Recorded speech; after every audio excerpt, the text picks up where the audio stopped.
Science शब्द की उत्पत्ति किस शब्द से हुई है, यानी कि विज्ञान शब्द की उत्पत्ति किस शब्द से हुई है? साइंस शब्द की उत्पत्ति यानी कि विज्ञान शब्द की उत्पत्ति लैटिन शब्द सिंटिया से हुई है, जिसका अर्थ है ज्ञान अर्थात जानना होता है। ज्ञान अर्थात जानना होता है। किसका अर्थ? तो सिंटिया का अर्थ होता है ज्ञान या जानना। To know is called science. अब है क्वेश्चन, विज्ञान क्या है, साइंस क्या है? To know is called science. To know is science, जानना ही विज्ञान है। किताब के भाषा में अगर बात करें, हमारे इस भौतिक जगत में जो भी जगत संसार हम लोग रह रहे हैं, जो आंखों से देख रहे हैं, जो भी जगत को संसार को, उसी में जो कुछ भी घटित होती है, यानी कि जो कुछ भी घटना घटित हो रही है, जो कुछ भी काम हो रही है, उसी का क्रमबद्ध या व्यवस्थित ज्ञान ही विज्ञान कहलाता है, सिस्टमेटिक नॉलेज। अगर हम जो कुछ भी घटना हो रही है उसका हम क्या करें, क्रमबद्ध व्यवस्थित अगर हम उसका अध्ययन करते हैं, वही विज्ञान है। विज्ञान की कितनी मुख्य शाखाएं हैं? विज्ञान की मुख्य रूप से कितनी शाखाएं हैं? मुख्य रूप से 2 शाखाएं हैं। कौन कौन? प्राकृतिक विज्ञान और भौतिकीय विज्ञान, नेचुरल साइंस और फिजिकल साइंस। यहाँ पर विज्ञान की मुख्य शाखा का मतलब फिजिक्स, केमिस्ट्री, बायोलॉजी नहीं याद रखना है। यहाँ पे हम लोगों को याद रखना है प्राकृतिक विज्ञान और भौतिकीय विज्ञान, फिजिकल साइंस और नेचुरल साइंस। प्राकृतिक विज्ञान की 2 मुख्य शाखा है। कौन कौन? वनस्पति विज्ञान, जिसको इंग्लिश में बॉटनी कहते हैं, तथा जंतु विज्ञान, जिसको इंग्लिश में जूलॉजी कहते हैं।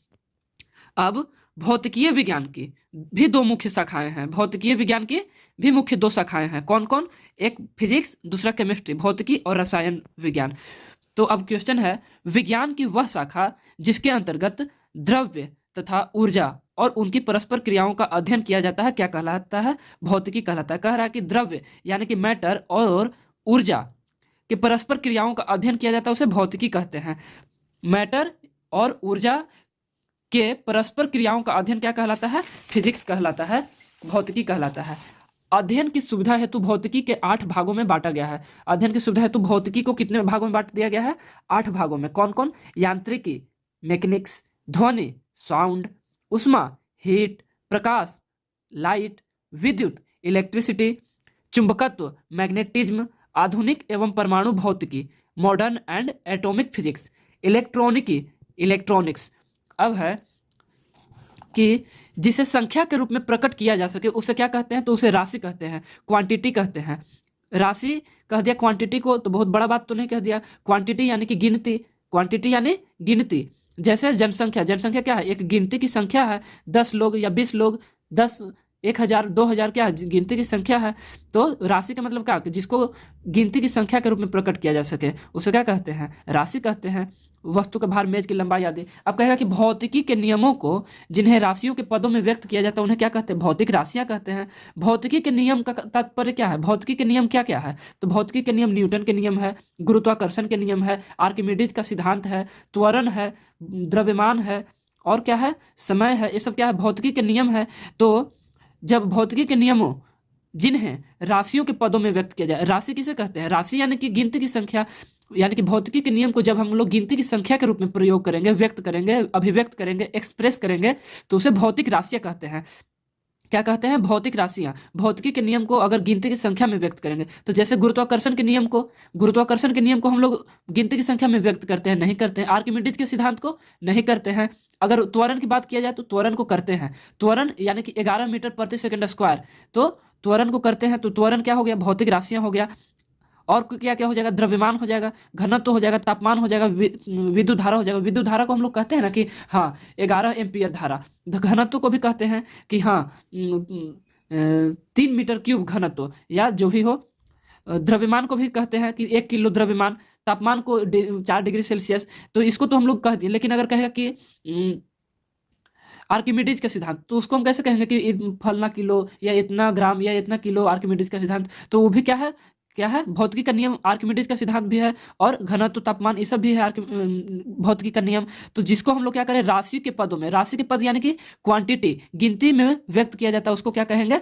भौतिक राशि कहेंगे। सबको नहीं कहेंगे, जितना भी भौतिक का नियम है सबको नहीं कहेंगे, केवल उसी को कहेंगे भौतिक राशि जिसको हम लोग गिनती के रूप में स्पष्ट कर सके, अभिव्यक्त कर सके। और भौतिक राशियां बोल रहा है। भौतिक राशियां 2 प्रकार की होती है। कौन कौन? अदिश और सदिश, स्केलर्स और वेक्टर्स।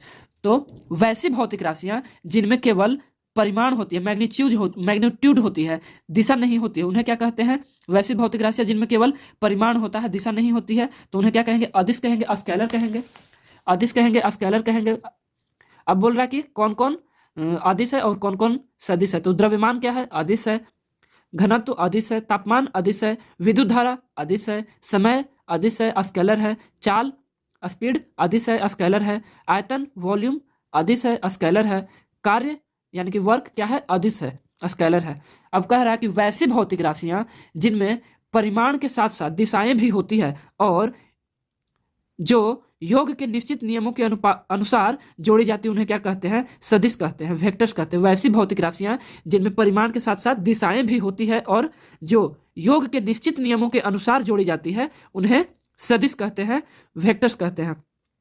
भौतिक राशियां जिनमें परिमाण के साथ साथ दिशाएं भी होती है, यहां तक तो समझ में आ रहा होगा। लेकिन जो योग के निश्चित नियमों के अनुसार जोड़ी जाती है, उन्हें क्या कहते हैं? तो योग के निश्चित नियम कहने का मतलब है कि A vector plus B vector is equal B vector plus A vector. तो यही हो गया योग के निश्चित नियम। योग के निश्चित नियम 5 हैं। योग के क्रम विनिमय नियम, योग के साहचर्य नियम, और इसी प्रकार से है और भी 3। तो उसी का अगर पालन करेगा तो उसको कहेंगे कि योग के निश्चित नियम का पालन कर रहा है, और अगर नहीं पालन करेगा तो कहलाएगा कि योग के निश्चित नियम का पालन नहीं कर रहा है। अगर योग के निश्चित नियम का पालन कर रहा है तो वो सदिश है, और नहीं अगर पालन करेगा तो वो क्या है? उसका कोई पता नहीं है। तो भौतिक राशियां क्या है? भौतिक राशियां तो पहले ही हम लोग पढ़ लिए कि वैसी भौतिक राशियां उन्हें कहेंगे जिन्हें जो भौतिक नियमों को राशियों के पदों में व्यक्त किया जाता है। भौतिक राशियां किसे कहेंगे? तो भौतिकी के नियमों को जिन्हें राशियों के पदों में व्यक्त किया जाता है, उन्हें भौतिक राशियां कहते हैं। भौतिकी के नियमों को जिन्हें राशियों के पदों में व्यक्त किया जाता है, उन्हें भौतिक राशियां कहते हैं। तो बोल रहा है कि वेग क्या है, प्रकार बताना है कि सदिश है कि अदिश। वेग है सदिश, विस्थापन सदिश, बल सदिश, रेखीय संवेग यानी कि लीनियर मोमेंटम सदिश, कोणीय विस्थापन एंगुलर डिस्प्लेसमेंट सदिश, कोणीय वेग एंगुलर वेलोसिटी क्या है? सदिश है। त्वरण सदिश है। बल आघूर्ण मोमेंट ऑफ फोर्स या इसी को टॉर्क भी बोलते हैं, क्या है? सदिश है। चुंबकीय क्षेत्र प्रेरण ये भी सदिश है। अब आगे है चुंबकीय क्षेत्र तीव्रता, ये भी सदिश है, वेक्टर है। चुंबकन तीव्रता ये भी सदिश है। चुंबकीय आघूर्ण सदिश है। विद्युत तीव्रता सदिश है।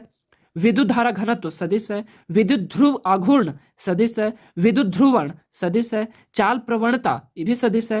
ताप प्रवणता ये भी सदिश है।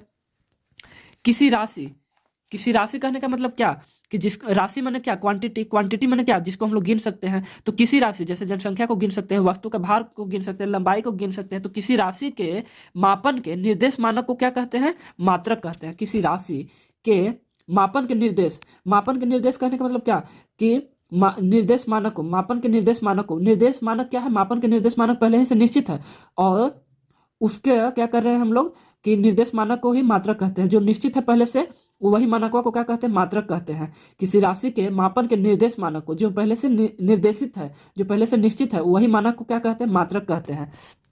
अब कह रहा है कि किसी दी हुई राशि की उसके मात्रक से तुलना करने की क्रिया को मापन कहते हैं। तो कोई बड़का बात नहीं कह दिया। किसी दी हुई राशि यानी कि जनसंख्या हो गया, या वस्तु का भार हो गया, या लंबाई हो गया, ये दिया हुआ है, और उसके मात्रक से तुलना। जनसंख्या के मात्रक क्या हो गया? 1000, करोड़, लाख, मिलियन, बिलियन, ये क्या हो गया? उसका मात्रक हो गया। वस्तु का भार का मात्रक चाहे तो क्या होगा? केजी होगा, या ग्राम होगा, या पाउंड होगा, ये उसका मात्रक हो गया। और अगर उसको मात्रक से तुलना करेंगे, वो क्या है? मात्रक पहले ही से निश्चित है, और वो निश्चित जो मात्रक है कि मतलब 1 किलो से हम लोग तुलना कर रहे हैं कि ये 1 किलो है कि नहीं है।